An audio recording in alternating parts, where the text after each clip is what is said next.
என்னோட காலேஜ் லைஃப்லேயே பார்த்தீங்கன்னா இதுதான் எனக்கு பெஸ்ட் மூமெண்ட். இன்றைக்கி காலேஜ் ஃப்ரெண்ட்ஸ் எல்லாருமே ஒன்றா சேர்ந்து பார்த்தீங்கன்னா கறி எடுத்து சமைக்கலாம் அப்படின்னு பிளான் பண்ணியிருந்தோம். ஸோ அதனால் பார்த்தீங்கன்னா சிக்கன் ஒரு 7 கிலோ எடுத்துகிட்டு ஸ்பாட்டுக்கு வந்தாச்சு. ஸோ டோட்டலாக பார்த்தீங்கன்னா நாங்கள் ஒரு 13 பேர் தண்ணி கேன்லேருந்து எல்லாமே கொண்டு வந்து வச்சாச்சு. என் ஃப்ரெண்டு பார்த்தீங்கன்னா ஜூஸ் வாங்கி வந்திருந்தா அப்படி ஜூஸ் பார்த்தீங்கன்னா குடிச்சு முடிச்சுட்டு ஒரு வழியாக அடுப்பை பற்ற வச்சிட்டோம். இதில் ஒரு சம்பவம் என்னன்னா சிக்கன் பார்த்தீங்கன்னா யாருக்குமே சமைக்க தெரியாது. நீ புரோட்டாம்போக்கில் செஞ்சு சாப்பிட போகிறோம். ஸோ அதுதான் பார்த்தீங்கன்னா வந்து கூட்டாஞ்சோறுன்னு சொல்லுவாங்க.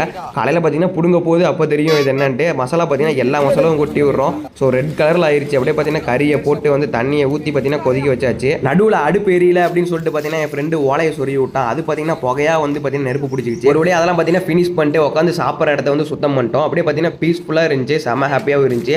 வாழையில் பார்த்தீங்கன்னா ஒரு 4-5 வாழையில் அறுத்துட்டு வந்து அடுப்பில் இருந்த கறியை தூக்குறப்ப பார்த்தீங்கன்னா கறி மிஸ் ஆகிருக்கும். எல்லாரும் என்ன புதைச்சுட்டு இருப்பானுங்க. என் ஃப்ரெண்ட்ஸ் எல்லாருமே பார்த்தீங்கன்னா ஒன்றா சேர்ந்து பார்த்தீங்கன்னா சாப்பிட ஆரம்பிச்சிட்டோம். பரோட்டா பார்த்தீங்கன்னா பிச்சு போட்டு அதுக்கு மேலே வந்து கறியை வச்சு பார்த்தீங்கன்னா சாப்பிட்டோம். டேஸ்ட் அல்டிமேட்டாக இருந்துச்சு. கடைசியில் பார்த்தீங்கன்னா பரோட்டா பத்தில் அதனால் சாப்பாடு வந்து வாங்கி சாப்பிட்டோம். Okay bye.